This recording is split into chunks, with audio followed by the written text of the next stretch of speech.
There are things the government will never tell you. Things they've buried deeper than any classified document, deeper than the bunkers where they keep their darkest secrets. I'm 55 years old now, and I've carried one of those secrets for 31 years. My name is John, and I was a field operative for the Central Intelligence Agency. But this isn't about foreign enemies or Cold War espionage. This is about what lives beneath our feet, in tunnels that stretch for hundreds of miles under the forests and mountains of North America. This is about the Wendigos. And this is about the day I stopped being just an agent and became something I still don't have a name for. Before 1994, my life was structured, predictable in its own chaotic way. I'd spent 15 years with the agency, mostly overseas. Beirut, Moscow, Prague. I was good at what I did. Surveillance, intelligence gathering, the occasional extraction. I didn't ask questions beyond what I needed to complete the mission. That was the job. You learned to compartmentalize, to separate yourself from what you saw, what you did. You learned to sleep at night by telling yourself it was all necessary, all part of something bigger. Then I got the Montana assignment. It came through as a priority reassignment, which was unusual. No warning, no build-up. Just orders to report to a facility outside Kalispell within 48 hours. They didn't tell me what the mission was, only that it required someone with my particular skill set and clearance level. The file I received on the plane was thinner than anything I'd ever worked with. Mostly redacted, with a classification level I'd only seen twice before. The word Wendigo appeared once, unmarked, unexplained. I assumed it was a code name. I was wrong. The facility wasn't on any map. You reached it by taking a logging road 30 miles past where the pavement ended, then hiking another 6 miles through dense pine forest that seemed to swallow all sound. It was November, and the first snows had already come to the high country. The cold up there wasn't like cold anywhere else. It was absolute, the kind that made your lungs ache with each breath, that turned your exhales into clouds of ice crystals that hung in the still air. The installation was built into the mountain itself, disguised as an abandoned mining operation. But the security was anything but abandoned. Cameras hidden in trees, motion sensors buried under the forest floor, and armed personnel in winter camouflage who appeared so silently from the woods that I understood immediately. Whatever was here, they'd been protecting it for a long time. Inside, the facility was clinical, sterile, all white corridors and security checkpoints. But beneath that you could feel something else. A tension in the air, a careful way people moved and spoke. Fear barely controlled. They took me down, level after level, in an elevator that descended for what felt like 5 minutes. When the doors finally opened, I was standing in front of a man who introduced himself as Dr. Raymond Kelsch, director of what he called the Deep Observation Program. Everything you're about to see is classified beyond top secret, he said, and there was something in his eyes. Exhaustion, maybe, or resignation. You won't be able to speak about this to anyone ever. Not your family, not your colleagues outside this program, not even yourself in any written form. Do you understand? I nodded. I'd signed papers like that before. Good, he said. Because what you're going to track isn't human. And it isn't an animal either. It's something we've been studying for 47 years, and we still don't fully understand what it is or what it wants. He led me through another corridor to an observation room with a massive window of reinforced glass. Beyond it was a cavern, enormous and natural, lit by harsh floodlights that created deep shadows in every crevice. The walls were limestone, slick with moisture, and the air that came through the ventilation system smelled of earth and something else. Something organic and ancient, like decay and life mixed together. There, Kelsch pointed to the far side of the cavern. At first, I didn't see it. Then it moved, and my breath caught in my throat. It was tall, impossibly tall, maybe 9 feet, and skeletal with skin that looked like it had been stretched too tight over bones that jutted at wrong angles. But it moved with a grace that shouldn't have been possible for something so emaciated, so wrong. Its eyes caught the light, reflecting it back like an animal's, but with an intelligence behind them that made my skin crawl. We call them Wendigos, Kelsch said quietly. The native tribes knew about them for centuries. We thought they were just stories until 1947, when we found the first tunnel system in Minnesota. Since then, We've mapped over 4,000 miles of their passages. They live underground, mostly. Come up to hunt occasionally, but they're careful. Intelligent. More intelligent than we want to admit. I watched the creature in the cavern. It was examining something on the ground, a deer carcass, I realized. But it wasn't eating. It was arranging the bones in some kind of pattern, deliberate and methodical. What do you need me to do? I asked, though part of me already knew I didn't want the answer. Track them, Kelsch said.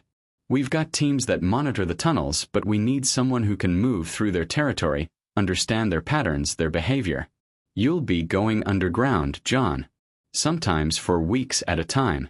And you'll be closer to them than any human being has been in decades. I looked at him then, and I saw it clearly in his face. He was sending me into something he didn't fully understand, something that terrified even him. When do I start?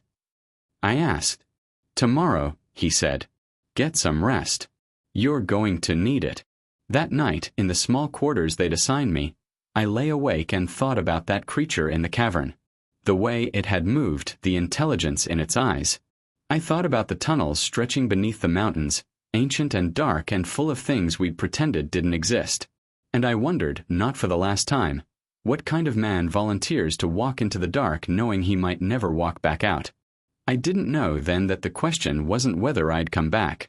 It was whether I'd be the same person if I did.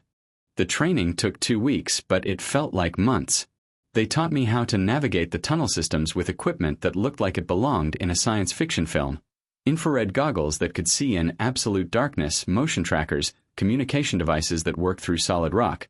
But more than the equipment, they taught me about the Wendigos themselves. And with each briefing, each file they showed me, I felt my understanding of the world shift in ways I still haven't fully processed. Dr. Kelsch did most of the training personally. We'd sit in his office, a cramped space carved out of the mountain rock, and he'd show me footage captured over decades. Thermal imaging of creatures moving through the tunnels with impossible speed. Audio recordings of sounds that weren't quite language but weren't animal either. Something in between, structured and intentional. Autopsy reports from the 3 specimens they'd recovered over the years, showing anatomy that defied everything we knew about mammalian biology. They're not supernatural, Kelsch told me one evening, his hands wrapped around a cup of coffee that had long gone cold. That's important to understand. They're biological, they're real. But they're not like anything else that exists. Their metabolism is wrong. They can go months without eating, then consume massive amounts of protein in a single feeding. Their bone density is 3 times human normal, but they're hollow in places, like birds. And their brains. He paused, and I saw that look again, the one that told me he'd seen things that kept him awake at night. Their brains show structures we can't identify. Regions that don't correspond to anything in known neurology. We think they might process information differently than we do. Faster, maybe. Or just differently. Are they dangerous? I asked, though I already knew the answer. Yes, he said simply. But not the way you'd think. They're predators, absolutely. They hunt, they kill. But they're selective. Careful. We've documented hundreds of encounters over the years. Hikers, hunters, park rangers. Most never see them. The ones who do usually survive to tell about it, though they're often changed, traumatized in ways that go beyond normal fear. He pulled out another file, this one marked with a red stripe across the cover. But there have been incidents. Attacks that were vicious, brutal. Entire families. Isolated camps. We don't know what triggers it, what makes them go from avoidance to aggression. That's one of the things we need you to figure out. I spent hours studying those incident reports, memorizing details, looking for patterns. But the more I read, the less sense it made. Some attacks seemed random, opportunistic. Others appeared calculated, planned. And in a few cases, there was evidence that suggested the Wendigos had been provoked, defending territory or responding to threats. It was that last category that troubled me most, because it implied something the agency didn't want to admit. These creatures weren't just animals operating on instinct. They had motivations, strategies, maybe even something like culture. My first descent into the tunnels was on a Tuesday morning in early December. The snow was falling heavy outside, covering the forest in a blanket of white that made everything silent and still. But below ground, there was no weather, no seasons. Just darkness and stone and the constant drip of water finding its way through cracks in the limestone. They sent me down with a team of 4, all ex-military, all experienced in what they called deep reconnaissance. None of them talked much. We descended through a vertical shaft that had been drilled decades earlier, rappelling down with our equipment in waterproof packs. The shaft went down 400 feet before opening into the natural cave system. When my boots hit solid ground and I unclipped from the rope, I stood for a moment just breathing, letting my eyes adjust even though the darkness was absolute without the goggles. The air was warmer than I expected, thick and heavy with moisture. You could hear water moving somewhere in the distance, an underground river maybe, and occasionally there were other sounds, creaks and groans as the mountain settled, or at least that's what I told myself they were. The team leader, a quiet man named Marcus who'd been doing this for 6 years, gathered us together. "Standard reconnaissance pattern," he said, his voice low even though the cavern was enormous. "We're mapping the eastern passages, looking for signs of recent activity. Stay in visual range, watch your corners, and if you see one," he paused, "don't engage. Don't run. Just freeze and signal. They're curious, but they're also territorial. Running triggers chase instinct." We moved through the tunnels for hours, our lights cutting narrow beams through the darkness. The passages varied wildly. Some were so narrow we had to turn sideways to squeeze through. Others opened into chambers so vast our lights couldn't find the ceilings. Every surface was wet, slick with minerals that had been deposited over millennia. In some places, there were formations that looked almost architectural, columns and arches that nature had carved with impossible precision. But there were other things too. Marks on the walls that weren't natural erosion. Smooth patches where something had rubbed against the stone repeatedly, wearing it down over what must have been years. And in one chamber we found bones. Dozens of them, arranged in careful piles by size and type. Deer, elk, bear. All picked clean, all showing marks from teeth that were too large, too sharp to be from any known predator. "This is a cache site," Marcus whispered, examining the bones with his light. "They store food here, come back to it over time. It's a sign of planning, future thinking. Most predators don't do this." I was about to respond when one of the other team members, a woman named Chen, made a sharp hand signal. We all froze. She pointed to a passage on the far side of the chamber, one we hadn't explored yet. At first, I didn't see anything. Then, slowly, I realized there was a shape in the darkness beyond where our lights reached. Something tall and still watching us. My heart hammered in my chest, but I forced myself to remain motionless. The shape didn't move either. We stood there for what felt like an eternity but was probably only 30 seconds. Then, with a sound like wind through hollow bones, it was gone. Not running, not retreating visibly, just absent, as if it had never been there at all. "That's normal," Marcus said quietly, though I could hear the tension in his voice. "They observe us as much as we observe them. Probably wondering what the hell we are, same as we wonder about them." We continued the reconnaissance for another 6 hours before ascending back to the facility. By the time I reached the surface, my legs were shaking from exhaustion and my mind was spinning with everything I'd seen. But more than anything, I kept thinking about that moment in the chamber.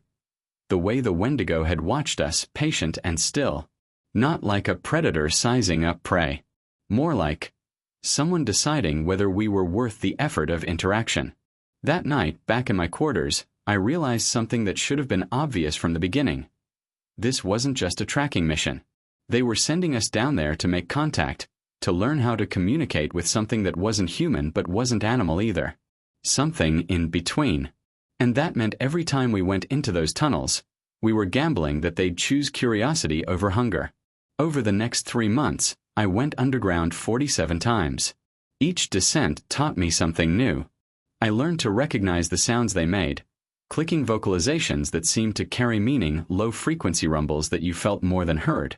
I learned to identify their trails through the tunnels, the subtle signs of their passage. And slowly, carefully, I learned to predict where they'd be, how they'd move through their territory. But I also learned something else, something the briefings hadn't prepared me for. They were learning about us too. Every encounter, every observation session, they were gathering information, adapting their behavior. They started avoiding certain areas when they knew we'd be there. They changed their hunting patterns, their cache locations. And in one memorable incident, we found what could only be described as a warning. Bones arranged in a specific pattern across a passage we'd been using regularly, forcing us to find another route. It was intelligence, strategy, and it meant that whatever these creatures were, they were conscious in ways that made them more than just biological curiosities. They had agency, intent. They had something like minds. And that changed everything. In March of 1995, I met the one that would change my life. We'd been tracking a particular individual through the Northern Tunnel Network for weeks. A large male, based on the size of the markings, who seemed to patrol a specific territory that overlapped with several of our research stations. Dr. Kelsch wanted detailed observations, behavioral patterns, anything that might help us understand their social structure. I was alone that day, which was against protocol but sometimes necessary. The tunnels were vast, and we didn't have enough personnel to always work in teams. I'd become comfortable with the solitude, with the weight of the darkness around me. Maybe too comfortable. I'd started to feel like I understood the rhythms of that underground world, the way the Wendigos moved through it. That confidence, I realize now, was dangerous. It made me careless. I was in a passage about 3 miles from the nearest entrance point, mapping a chamber system we hadn't fully explored. The walls there were different. Darker stone, volcanic maybe, with veins of some mineral that caught my light and threw it back in strange refractions. Beautiful, in a way that made you forget you were half a mile under the earth, surrounded by tons of rock that could collapse and bury you without anyone knowing for days. I heard it before I saw it, that hollow bone sound, but closer than I'd ever experienced. I froze, exactly as trained, and slowly reached for the motion tracker on my belt. The device showed a heat signature maybe 15 feet behind me, massive, unmoving. Waiting. I turned slowly, deliberately, keeping my movements smooth and non-threatening. And there it was. He was bigger than any I'd seen before, maybe 10 feet tall, with a frame that was simultaneously skeletal and powerful. His skin was the color of old ash, stretched tight over muscles that corded and shifted with each breath. But it was his eyes that stopped me. They caught the light from my headlamp and reflected it back, but they weren't the blank shine of an animal's tapetum. There was depth there, layered and complex. He was looking at me not as prey or threat, but as something he was trying to understand. We stood there in the darkness, studying each other. My training told me to remain still, to wait for him to leave. But something else, some instinct I didn't know I had, made me do something I'd never done before. I reached up slowly and turned off my headlamp. The darkness that followed was absolute. No light, no reference points, nothing but the sound of breathing, his and mine, mixing together in that confined space. I could hear my heartbeat in my ears, feel the cold sweat on my back despite the cave's constant temperature. Every nerve in my body was screaming at me to turn the light back on, to run, to do something other than stand there blind and vulnerable. Then I felt it, a presence closer than before, moving with impossible silence. Air displacement against my face as something large passed nearby.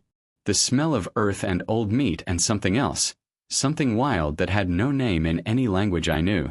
A sound low and resonant that I felt in my chest as much as heard with my ears. And then, after what might have been 30 seconds or 5 minutes, I felt him leave. Not heard, just felt. The air pressure changed. The quality of the silence shifted. I was alone again. I turned my light back on with shaking hands. The chamber was empty. But on the wall next to where I'd been standing, there was a mark, a hand print if you could call it that, 4 long fingers and a thumb, pressed into the limestone with enough force to leave an impression in stone that should have been too hard to mark. It was fresh, the disturbed mineral dust still settling around it. A message, maybe. Or a warning. Or something else entirely. I reported the encounter when I returned to the facility. Dr. Kelsch listened without interrupting, his expression unreadable. When I finished, He was quiet for a long moment. "That particular individual," he finally said, "we've been tracking for 7 years. He's territorial, intelligent, and until now, he's avoided all direct contact with our personnel. The fact that he approached you that closely without aggression." He paused.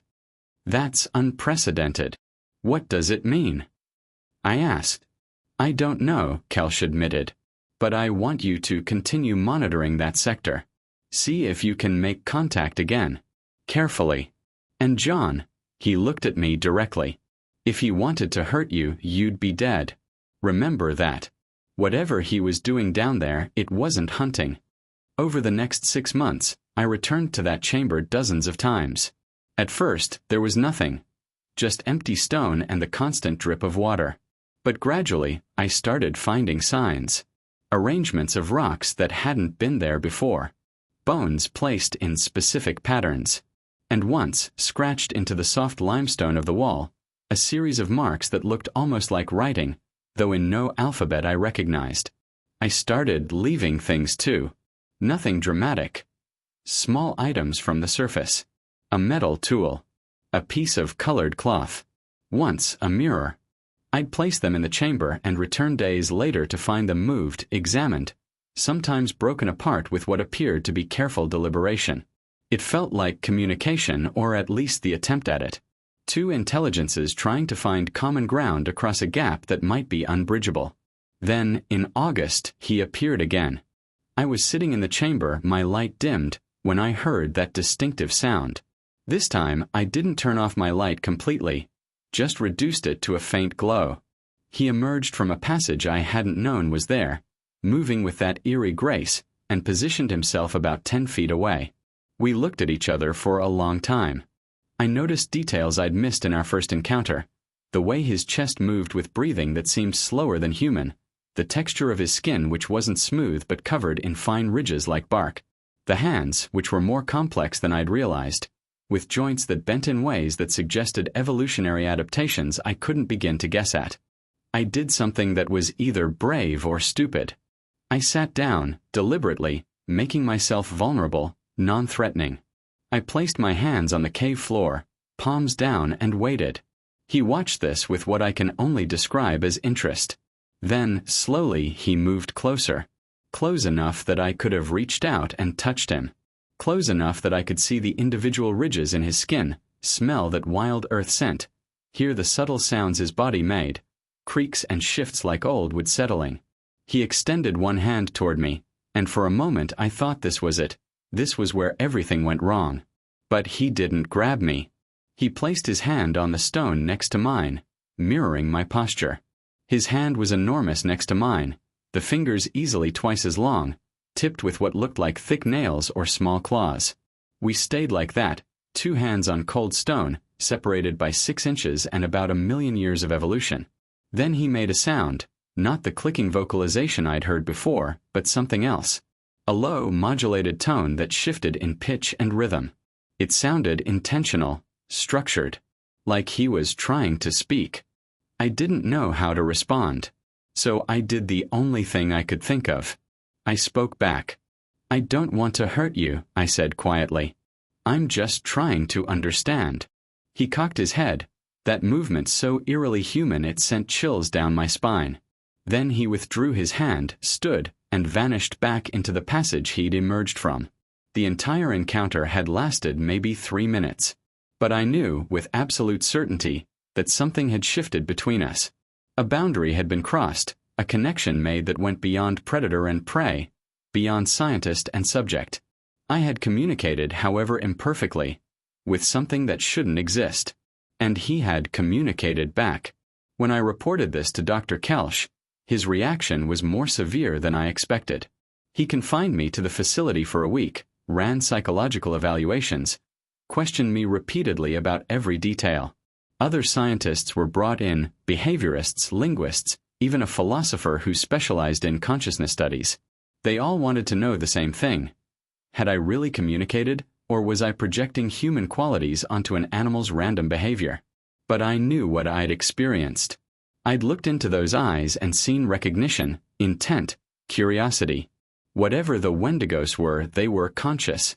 They were aware. And that meant everything the agency had been doing, the tracking, the studying, the clinical detachment, was based on a lie.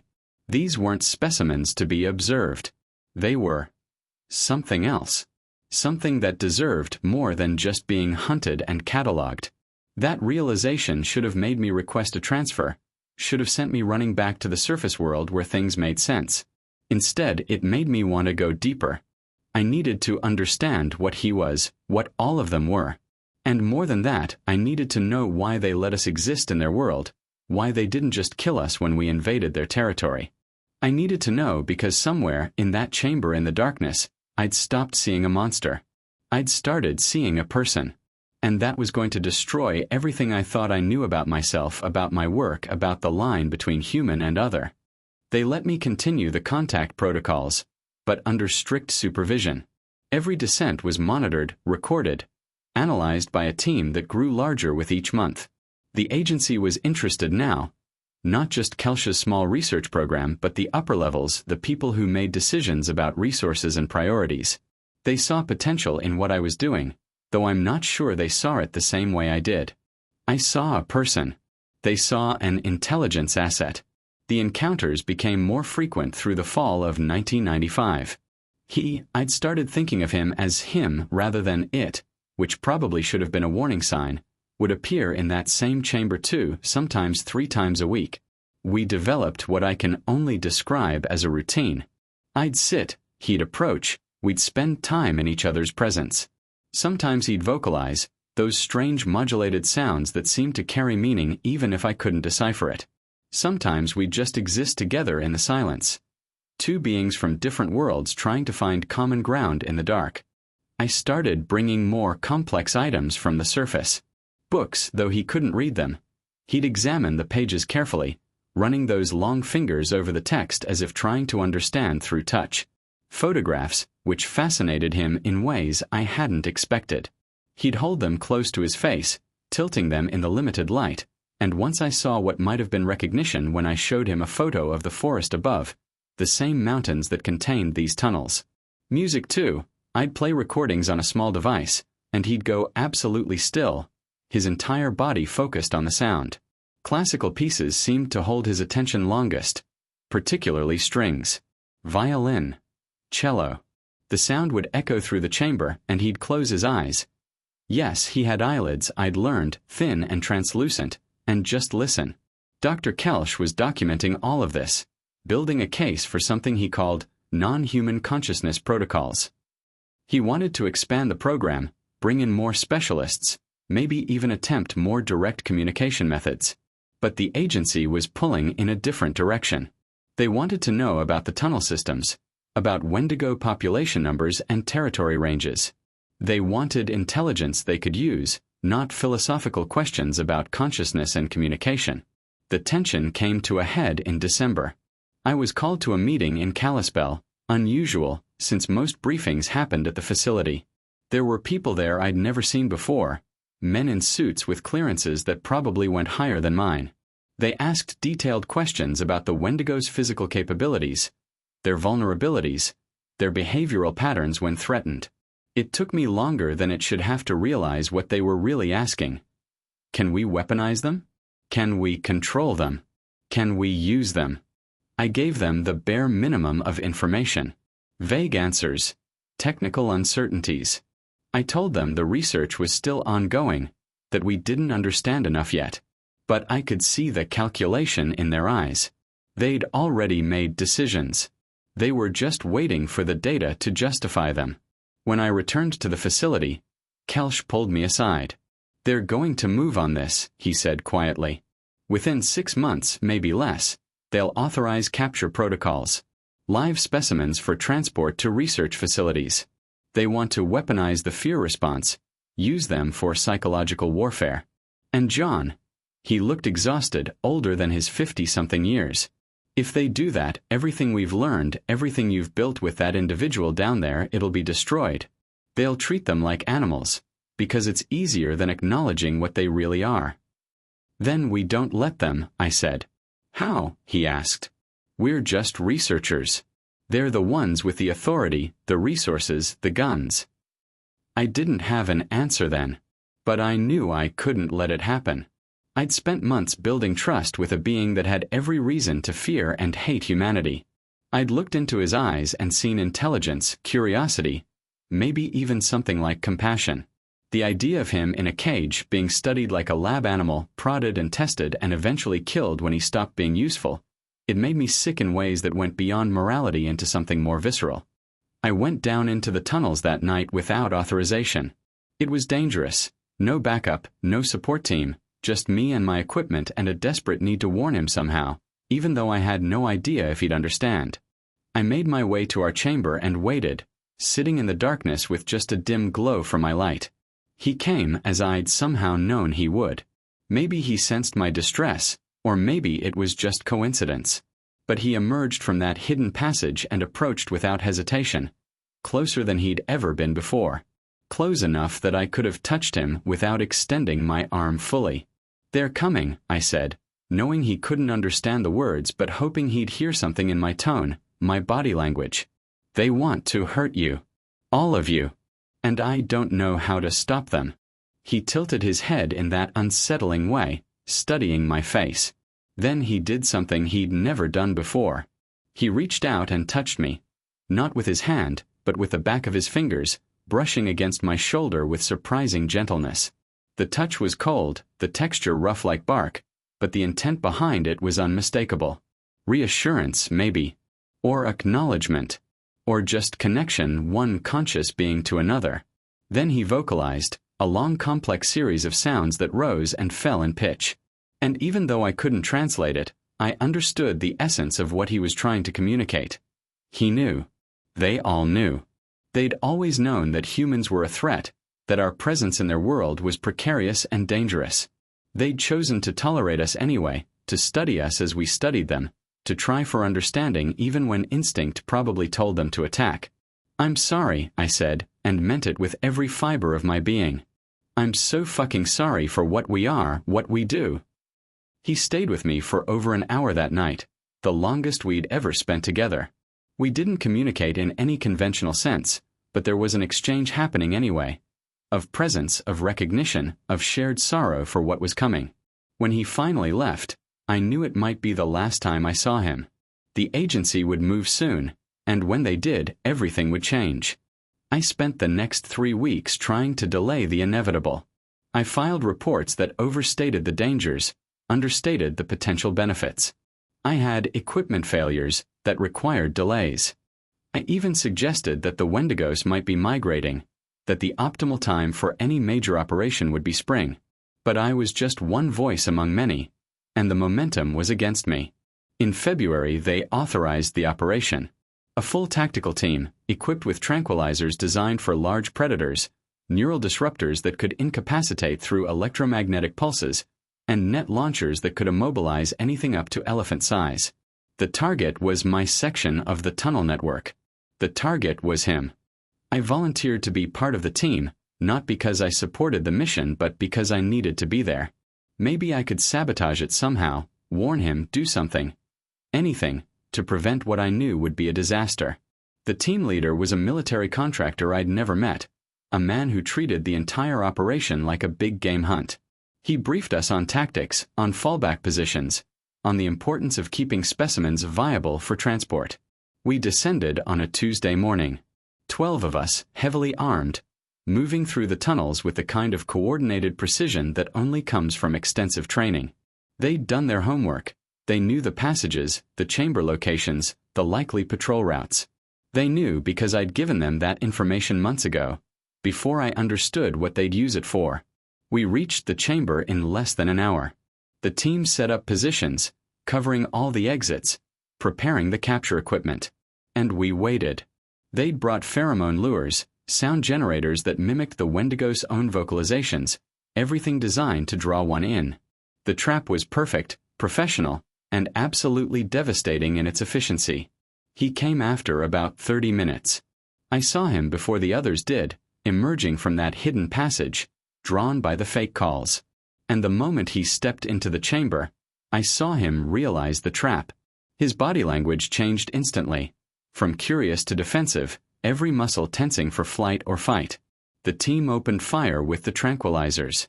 I watched the darts hit him, one after another, designed to drop a grizzly bear in seconds. He staggered, made a sound that I'll hear in nightmares for the rest of my life. Not a roar, but something closer to a cry, surprised and betrayed. His eyes found mine across the chamber, and in that moment I knew he understood. I'd led them here. I'd betrayed him. But he didn't go down. The tranquilizers, enough to drop 3 bears, just slowed him. He lurched toward the nearest exit, and the team launched the nets. They caught him mid-stride, electromagnetic filaments contracting, bringing him down. He thrashed, fighting with strength that seemed impossible for something so emaciated-looking, and for a moment I thought he might break free. Then they hit him with the neural disruptor. I saw his body go rigid, saw the pain in his eyes as the electromagnetic pulse overloaded his nervous system. He collapsed, still conscious but unable to move, making sounds that were too close to suffering for comfort. I stood there useless as they secured him. Professional, efficient, clinical. They'd done this before, just with different kinds of targets. They prepared him for transport, called for the extraction team, congratulated each other on a successful operation. And through it all, he looked at me. Not with the curiosity I'd seen before, not with that careful assessment, with something closer to accusation, or maybe just profound disappointment. They hauled him out in a reinforced cage, up through the vertical shaft, into a truck that was waiting with its engine running. I watched them drive away with the only connection I'd ever made with something truly other, knowing I'd destroyed it through my own cowardice and complicity. I'd told myself I was building understanding, creating bridges. But in the end, I was just another tool of the agency's exploitation. That night, I submitted my resignation. Dr. Kelsch tried to talk me out of it, told me I could do more good from inside the program. But we both knew that was a lie. The program wasn't about understanding anymore, if it ever had been. It was about control, about weaponization, about reducing something mysterious and wonderful into just another asset to be exploited. They accepted my resignation immediately, gave me the standard exit briefing, the threats about disclosure, the reminders of my security obligations. I signed everything without reading it. It didn't matter anymore. Nothing did. I left Montana on a gray morning in March, driving away from the facility through snow that was just starting to melt. I didn't look back. I couldn't. Because if I did, I'd see the mountains and know what was underneath them, what we'd done to the beings who'd lived there long before we arrived. And I'd see his eyes, looking at me with that terrible understanding, knowing I'd chosen my own species over consciousness itself. That was 31 years ago. I'm 55 now, long since retired from any kind of government work. I have a small cabin in Oregon, far from the mountains where it all happened, far from the tunnels and the darkness and the memories I can't escape. People ask me sometimes what I did before I retired, and I tell them consulting work, nothing interesting. They don't push. I've gotten good at being forgettable, but I've never forgotten him. I've never stopped thinking about that moment in the chamber when he looked at me and understood that I'd betrayed him. I've spent 3 decades trying to justify what I did, trying to convince myself that I was just following orders, just doing my job. But the truth is simpler and more damning. I was a coward. I saw something that challenged every assumption about consciousness and humanity, and when it came time to stand up for it, I chose the easier path. I don't know what happened to him. The agency doesn't stay in touch with ex-operatives, especially ones who resigned under the circumstances I did. I've tried to find information, carefully, knowing that too much curiosity might flag me for surveillance, but there's nothing. The program I worked for doesn't officially exist. The facility in Montana isn't on any maps. The Wendigos themselves are still just stories, folklore, internet conspiracy theories. But I know they're real. I know because I sat with one in the darkness and felt the recognition that passes between conscious beings, regardless of form. I know because I've seen intelligence that didn't develop along human evolutionary paths but achieved consciousness anyway, through different means toward the same end. And I know because I carry the weight of what I helped do to them, the capturing, the studying, the reduction of mystery into data points and threat assessments. Sometimes, late at night when I can't sleep, I wonder if he's still alive. I wonder if he's back in the tunnels, free again, or if they kept him caged for research that never ended. I wonder if he remembers me, the human who tried to bridge the gap between species and failed spectacularly. I wonder if the Wendigos tell stories about us the way we tell stories about them. Cautionary tales about the dangers of trusting the other, about the price of misplaced compassion. I've thought about going back. Not to Montana, but to other places where the tunnel systems exist.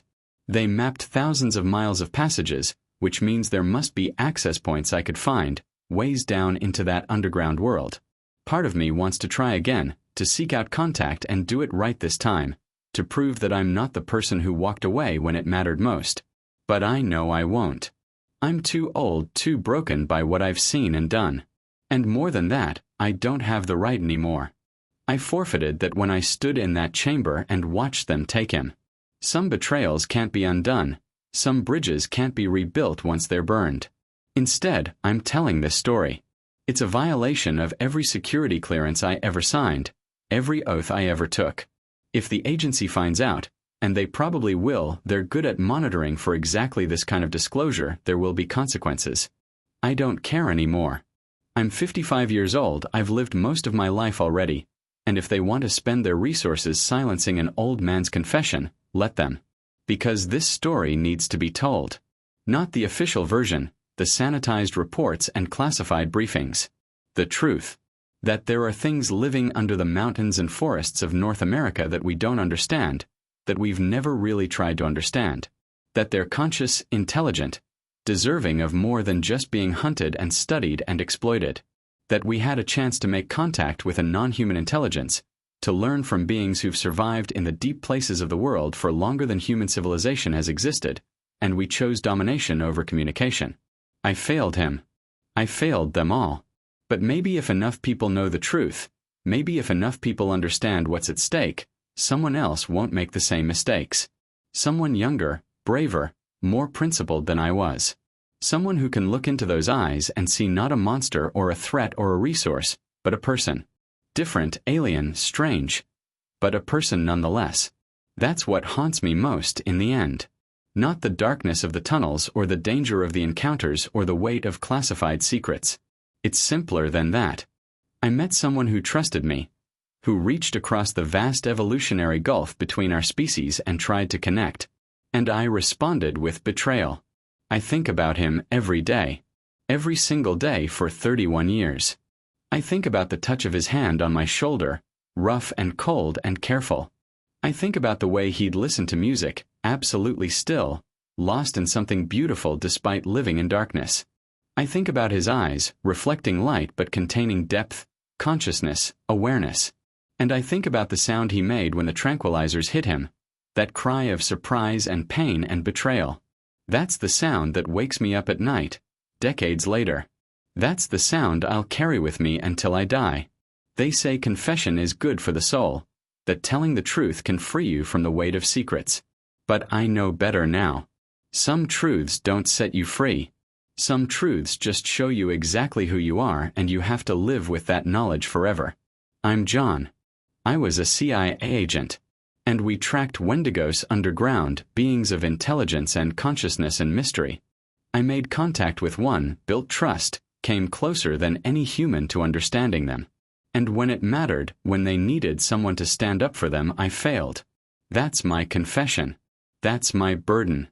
And if you're reading this, if you're hearing this story, then maybe it's your burden too now. Because now you know. You know they're real, you know they're conscious, you know we've been studying them and capturing them and doing God knows what else in the name of national security and scientific research. The question is, what are you going to do with that knowledge? Are you going to dismiss it as the ravings of a disturbed old man? File it away as another conspiracy theory? Or are you going to let it change you the way that moment in the darkness changed me? I hope you choose better than I did. I hope someone someday gets it right. Because if there's one thing I've learned in my 55 years, it's this. Consciousness is rare and precious, no matter what form it takes.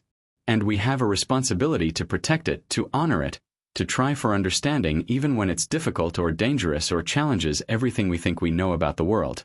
I failed that responsibility. Don't let my failure be the end of the story.